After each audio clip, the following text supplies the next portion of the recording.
EPA WA meteorologist Bobby Marchich here with your outlook for January 11th, 2024. It is Thursday.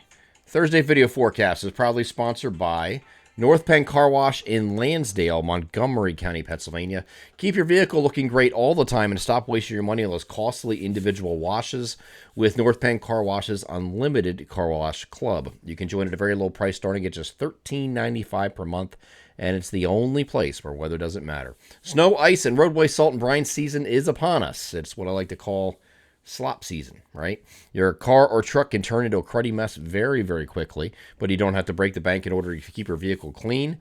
With North Penn Car Wash's Unlimited Car Wash Club, you can stop by as often as you like within the calendar month to get that fresh wash for a one low monthly rate. They are North Penn Car Wash, 986 Sumneytown Pike in Lansdale, Montgomery County, Pennsylvania.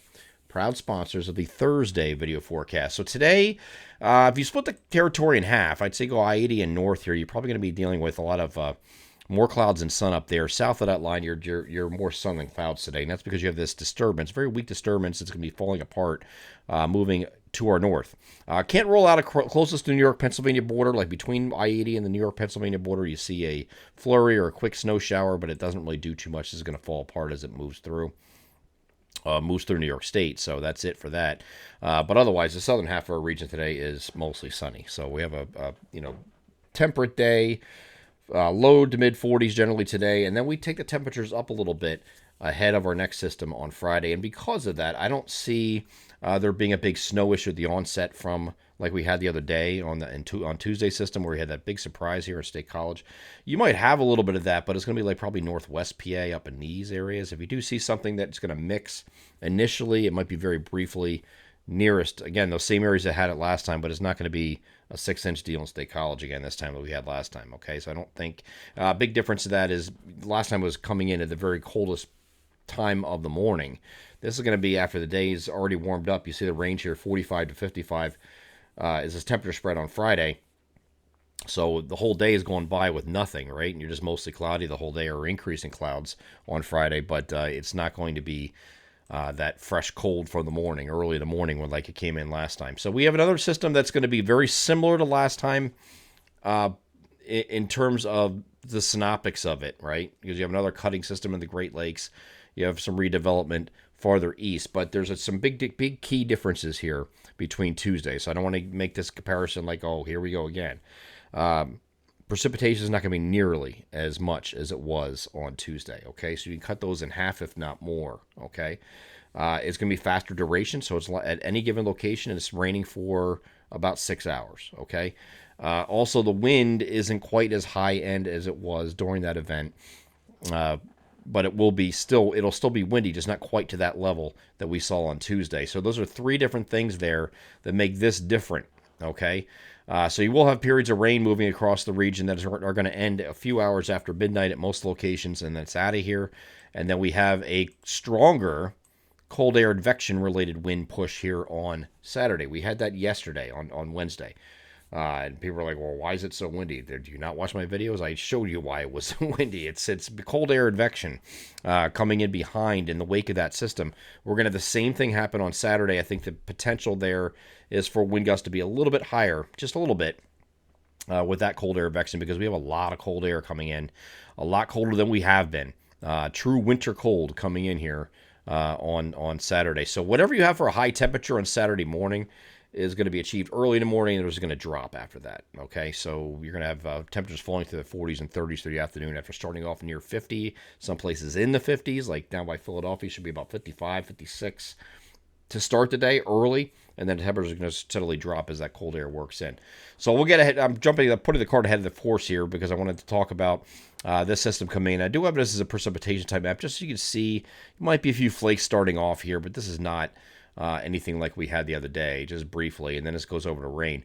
NAM is, again, trying to show the squall line idea, because we still have a stacked flow, but I don't want this to scare you thinking, oh, crap, here comes the major wind with this squall line.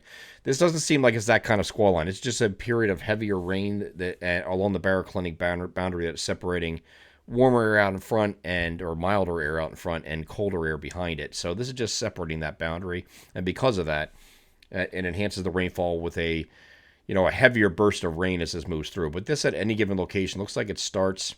This is looking at 7 p.m.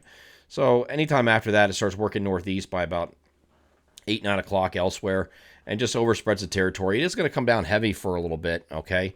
And that culminates with this line moving through that's going to end. This is at 3 o'clock in the morning, all right? It's already getting ready to move out of Pennsylvania here at that point. And then before dawn on Saturday, we have this out of here completely, okay? So there is 5 o'clock in the morning. It's already off the coast. So good riddance, right? We don't have to deal with any more of that rain at that point. There also is the wind aspect of this. Again, it is going to be windy, just not quite to the level we were at before on Tuesday. There might be some higher elevation peaks that get a little bit higher, but most of us, in terms of wind gusts, are 30 to 40 with some peak gusts to 45 during the evening on Friday, okay? And then when you get up in the elevation areas, you might touch 50 briefly. That is possible. That would probably be the high end. We're not dealing with 60-plus stuff. And the same thing down here at the shore. Again, it's windy, but it's not quite as windy as it was on when we had some 60 to 65 mile per hour gusts that were confirmed in those same areas that I circled. We're not dealing with that this time. So it's a notch lower on the wind. And, of course, rainfall is going to be lower. We're now looking at between 3/4 of an inch and 1.25 inches. Okay, so either side of an inch there across the entire area. There is a swath that the European model is trying to pinpoint right in the middle here. But again, that's you're still within that. You're at the upper end of that 1.25 inch range or 1.3, something like that. It's close. But you're still within this range across our entire region, which is this whole area right here. And that's looking at generally 3/4 of an inch to 1.25 inches as an average rule. We'll continue to follow that over the next couple of days and see where we're at. But I think I like where we're at for that estimation right now. Okay, so not a tremendous amount of rain, and it makes sense because it's not as long duration. Okay, so we're not getting like 12 hours of rain or 15 hours of rain or anything like that. This is going to be 6 hours at any given location, in and out, and this is what you're dealing with.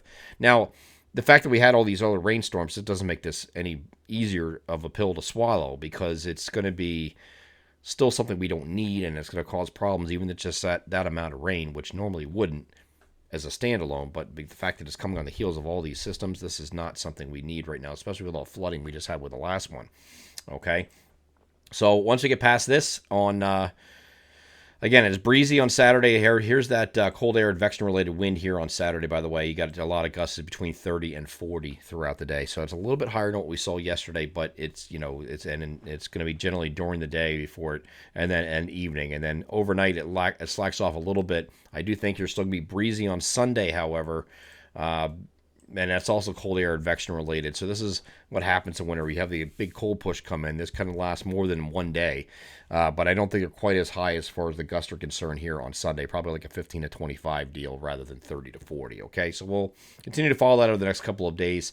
But then we have to turn our attention to early next week. And there's different ways that this is being handled. The European model, I'll show you that here, does have a storm here. It is a little more progressive than it looked in previous runs yesterday. Remember, yesterday was showing this big wrapped up low that kind of came really close to the coast and even had some mixing and rain. I don't think we're dealing with that, right? But European model, even with that progressive look, still has a decent amount of accumulating snowfall across the region. Now, this is going to be coming in at a time, this is Tuesday. I will tell you, Tuesday's high is not getting out of the 20s for most areas, probably everywhere, okay? So this is going to be a higher ratio snow, so it's not going to be something like normally you get 10 inches of snow for every 1 inch of rain. That's the average. This will be more like 15 to 1, okay? So it's going to be the fluffier, powdery stuff that piles up a little quicker. So, on a 10 to 1 scale, if you were going to get 6 inches, it would be 9 instead. I'm just giving you an example. I'm not saying we're getting that, but that's the idea here. So it'll be a higher ratio snow if we do get snow, and that was our storm signal we've had in there for a while. So this is that storm. This is it. Now, some other models are not quite as enthused with this idea and are more progressive. Most notably, the GFS is the one that ran this evening. It does have it here, but it has just very light snow. And it gets all the way to the coast here, right, with that snow. But it's very light, very light. Okay, so it would only be like a couple inches just because, and only because of the powdery factor in it that really makes it that, because there's really not a lot of quantitative precipitation with this. And again, this is focusing on Tuesday for that to occur. Okay, so that's I don't. Everybody's showing their app forecasts saying Monday. I don't know where you get Monday from. That's not a Monday deal. This is a Tuesday situation if this were to occur. But the GFS is the weakest with this, and then in the middle ground is the Canadian model, which is trying to show something here, but then it's like looks like it's focusing on the wrong wave. It has one main wave here with no precipitation, which is kind of odd, and then it moves up here, and then develops another low pressure down here that brings us snow. So you can't figure out which one to focus on, it looks like. It does bring some accumulating snow as this thing gets, goes up toward New England. But, again, this is a weird evolution. I just don't think the models have a really good handle on it. Could it be a progressive thing that's a little bit further east and misses most of the area? Yeah, that's certainly possible. Certainly possible because we do have a very, very cold air mass coming in that's going to be pushing us along. So it's going to depend on this height field. If these heights get up high enough that it allows it to come up the coast a little bit farther and give us a good snow event. We don't know yet. Okay, so this is kind of just going back and forth. I will say the European ensemble is really enthused with this period, okay, and it has been for several days. I think it's something like 6 or 7 consecutive runs showing something like this. So it's really locked in. Now, it doesn't mean the European model is right necessarily, but this will be a pretty good hit. And you can't look at these numbers verbatim because this is a mean of 50 members, some of which miss entirely.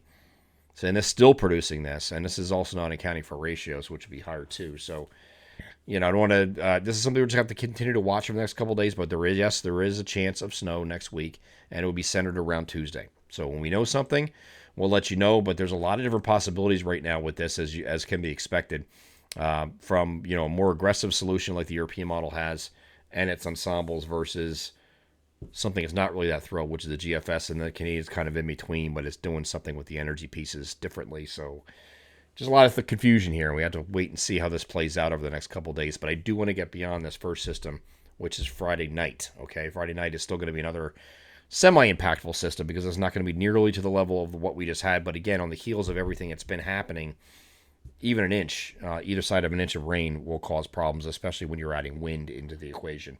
I'm EPA WA meteorologist Bobby Martich. That is your outlook for January 11th, 2024. Have a great Thursday.